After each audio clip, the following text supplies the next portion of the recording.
જોઈ છો કે આ છે વડનગરનું મ્યુઝિયમ, જેને વડનગરને પહેલાં આનત નગરી તરીકે પણ ઓળખવામાં આવતું હતું.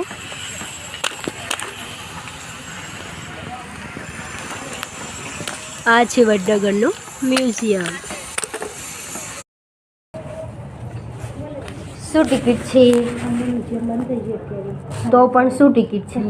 50 રૂપિયા એક જણા. અને બાળકના 5 વર્ષની ઉપર બધાની ટિકિટ અને 5 વર્ષની ઉપર છોકરો હોય ને સ્કૂલ કે કોલેજમાં આઈડી કાર્ડ હોય ને તો 10 જોડે લઈને આવવાનું. અને આઈડી કાર્ડ ના હોય તો આઈડી કાર્ડ ના હોય તો 50 રૂપિયા અને આઈડી કાર્ડ લઈને આવો ને. અને 5 વર્ષના બાળકની 5 વર્ષ ઉપર 5 વર્ષ નીચે કઈ નહીં. 5 વર્ષ ઉપરના આઈડી કાર્ડ હોય તો ખાલી 10 રૂપિયા. સ્કૂલનું ને કોલેજનું 60 વર્ષથી ઉપરનું એમના 10 રૂપિયા. 60 વર્ષ ઉપરના એમને 10 રૂપિયા. અને રજા ક્યારે હોય? બુધવારે રજા અને કોઈ જાહેર રજા હોય એટલે રજા. બુધવારની રજા અને જાહેર રજા. બરાબર. ઓકે. બાકી બધા દિવસ ચાલુ.